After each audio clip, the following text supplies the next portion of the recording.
Dans cet immeuble coloré du quartier de Cronenbourg, situé sur la friche de l'ancienne brasserie Cronenbourg, a priori rien d'inhabituel.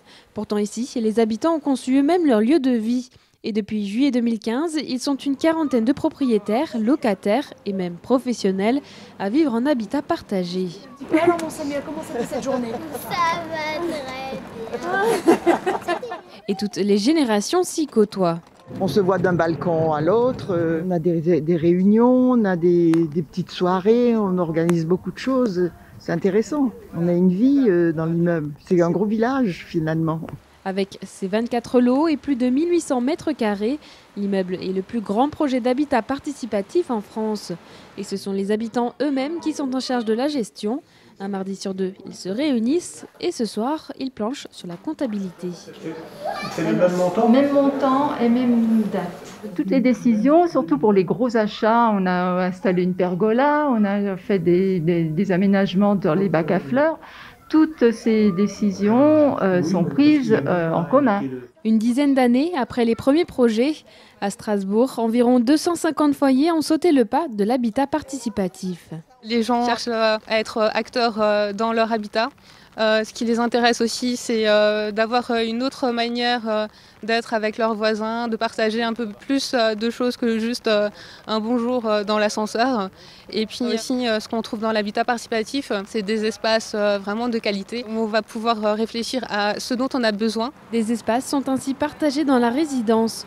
Une salle commune, un atelier de bricolage, une terrasse, mais aussi la buanderie, où un système de jetons à 75 centimes a été mis en place. Dans le montant du jeton, on paye l'eau et l'électricité et l'entretien de la machine, mais c'est beaucoup plus rentable que d'acheter chacun sa propre machine. Il y a parfois des heures de pointe à la buanderie. Alors le système qu'on a imaginé à la cahute, c'est on laisse le panier en dessous de la machine. Si jamais la machine a terminé de tourner et qu'il y a un autre voisin qui vient et qui a besoin de la machine parce que les deux sont occupés, il sort simplement le linge dans le panier, il le laisse de côté et il se sert de la machine. Et l'ambiance dans les coursives y est plutôt harmonieuse. Est-ce que tu as eu mes légumes? Mais ouais, mais c'est dingue, t'as encore des tomates. Voilà, bah c'est bien.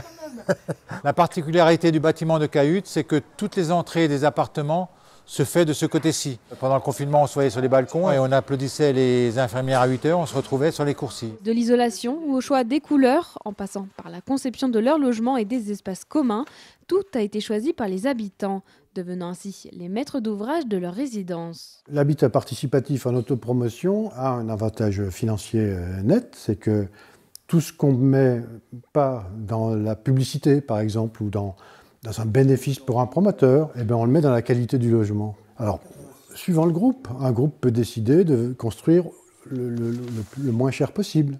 Un autre groupe peut décider de construire le plus qualitatif possible. Si le prix de vente d'environ 3 400 € au mètre carré correspond au prix du marché, ce projet groupé aura permis de construire un immeuble beaucoup plus qualitatif pour le même prix.